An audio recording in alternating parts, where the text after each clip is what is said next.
Any টাইমছৰ দৰ্শকসকলক আমি দিব বিচাৰিছোঁ কেবৰ এক খবৰ। দক্ষিণ হালমাৰাৰ টুমনিত জিলা ছাত্ৰ সন্থাই কেবৰ বিৰুদ্ধে অৰ্ধ উলংগ হৈ জোৰ সমদলেৰে সাব্যস্ত কৰিলে কেবৰ বিৰুদ্ধে তীব্ৰ প্ৰতিবাদ। অসমৰ লগতে দক্ষিণ হালমাৰা মানকাছাৰ জিলা ছাত্ৰ সন্থাই কেবৰ বিৰুদ্ধে বিভিন্ন ঠাইত জোৰ সমদল কৰে যদিও দক্ষিণ হালমাৰাৰ টুমনিত ছাত্ৰ সন্থাৰ কৰ্মীসকলে প্ৰচণ্ড ঠাণ্ডাকো নেওচি অৰ্ধ উলংগ হৈ জোৰ সমদলেৰে জাতিধ্বংসী কেবৰ বিৰুদ্ধে তীব্ৰ প্ৰতিবাদ সাব্যস্ত কৰে। চৰকাৰ বিৰোধী বিভিন্ন শ্লোগানেৰে বিজেপি চৰকাৰক অৰ্ধ উলংগ হৈ প্ৰতিবাদৰ জৰিয়তে সকীয়াই দিয়ে যে অসমত কোনো পধ্যেই জাতিধ্বংসী কেব গৃহীত হ'বলৈ দিয়া নহ'ব। পুনৰ জনাব বিচাৰিছোঁ, দক্ষিণ হালমাৰাৰ টুমনিত জিলা ছাত্ৰ সন্থাই কেবৰ বিৰুদ্ধে অৰ্ধ উলংগ হৈ জোৰ সমদলেৰে সাব্যস্ত কৰে তীব্ৰ প্ৰতিবাদ। কেবৰ বিৰুদ্ধে বিভিন্ন ঠাইত জোৰ সমদলেৰে ছাত্ৰ সন্থাই প্ৰতিবাদী কাৰ্যসূচী আজি ৰূপায়ণ কৰে।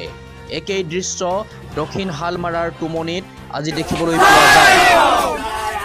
দক্ষিণ হালমাৰাৰ টুমনিত ব্যতিক্ৰমী ৰূপত ছাত্ৰ সন্থাৰ কৰ্মীসকলে অৰ্ধ উলংগ হৈ প্ৰচণ্ড ঠাণ্ডাকো নেওচি অৰ্ধ উলংগ হৈ জোৰ সমদলেৰে কেবৰ বিৰুদ্ধে তীব্ৰ প্ৰতিবাদী কাৰ্যসূচী ৰূপায়ণ কৰে। হাতশিঙিমাৰীৰ পৰা খাইৰুজ্জামান ৰাছেল, এনি টাইমছ।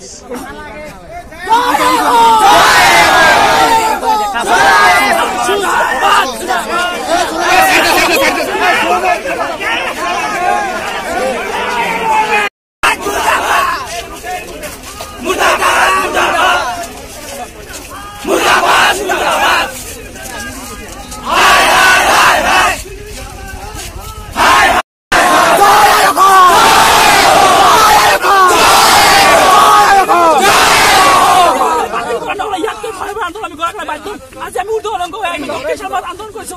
আমি যদি কেব না বাতিল কৰে আমি 10 তাৰিখে যেনেকৈ অসম গোটেই নৰ্থ ইষ্ট বন্ধ আহ্বান কৰিছে আমাৰ আচুৰে, তাৰ পৰা আমি নাপাওঁ। আমি অসম হাউচৰ ওচৰত আমি যে প্ৰতিবাদ উলংঘ কৰিম, আমি প্ৰতিবাদ কৰিম। সেইকাৰণে আপোনাৰ লগত যুগতে আমি অসম চৰকাৰ জনাবচোন অতি সোনকালে এই বন্ধ কৰক, নহ'লে ইয়াতকৈ ভয় কৰাৰ আমি বাধ্য হ'ম।